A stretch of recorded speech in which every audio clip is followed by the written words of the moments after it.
Today is International Youth Day, a timely reminder of the importance of supporting young people as they face growing mental health challenges. The CDC found 4 in 10 high school students experience persistent feelings of sadness or hopelessness, underscoring the need for early conversations, prevention, and strong support systems.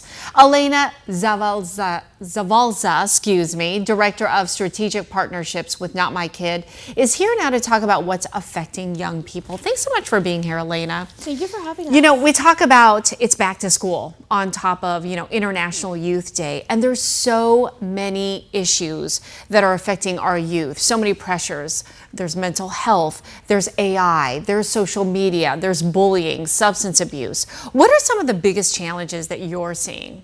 We're seeing so many different things that are affecting our youth, just depending on the conversations that parents are having at home, not having, the conversations that they are having with their friends at school. There's so much exposure for our youth right now, especially on social media. Yeah. There's so many things that are normalized. So when we're looking at these things, we see a lot of, a lot of things coming into effect when it comes to like AI use and what we're using it for, substances and the normalize of substances, and even our mental health, right? We want to compare our lives or compare what we're doing or not doing to other people on social media that we might not even know. Yeah, that really, really hurts, their self-image and everything that they're seeing, comparing themselves to others before it gets time where it blows up into a crisis, really.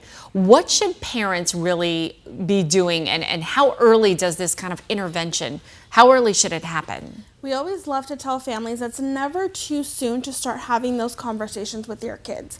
There are so many ways that we can break this down, even when they're younger, and really have those open-ended questions, right?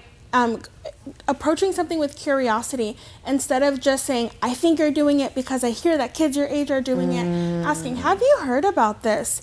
Do you know anybody who does talk about this or has experienced anything like that? And how can you help them, or how can I help you support them or yourself? Oh, that is so good. And thank you so much for giving those examples. That's really important because, as a parent, I want to know how to approach my child without overwhelming them, or bombarding them with some really tough questions, right? Ease on into it. What are some other warning signs that indicate a child is struggling? If we see some of these sudden changes in their behavior, maybe they love to do certain things with their family or friends and they're withdrawing from that, and we see that performance in school is changing, maybe even their sleeping habits. We see them really removing themselves from things that they do like and appreciate, and especially the friendship part, right? We know that adolescents love hanging out with their friends. Their friends are their world. Yeah. And if they start removing themselves from them and maybe hanging out with people who are maybe a different age, different friend group, getting them into different things, looking at those things and keeping an eye on what they're doing with them. Yeah, that's an important indicator. I'm wondering, sometimes when you try to open up these dialogues, it can be very difficult, of course. They worry that, okay, am I going to be judged? Are they going to take away my phone? Some kind of punishment or whatever.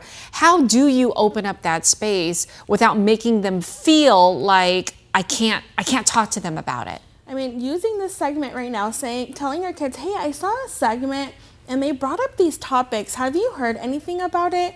So many times that fear component, right, comes up with the kids. I'm scared to say something to my mom or my dad, but how we respond to them, when we stay calm and listen, when we're avoiding that judgment, when they're opening up to us and actually letting them finish a sentence, right? Yeah. We can say like something about drugs and then we're like, drugs are bad, don't do this. But if we approach it in a way where we say, hey, I get it, like what else do you know about this? Yeah. Again, that curiosity coming from us instead of that judgment. Right. Or I know you did it when we don't really know or have proof of it.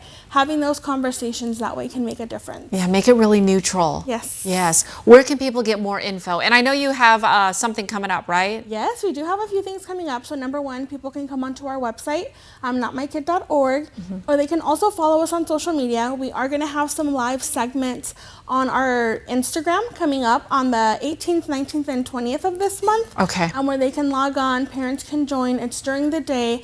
Those videos will be posted afterwards so they can come back on and gather some wonderful information pertaining to substances and just how we can approach those conversations and what we can do if the youth needs support. Yeah. Elena, you've been great. Excellent, excellent information. We appreciate it so much. Thank you. Thank you. We'll be right back.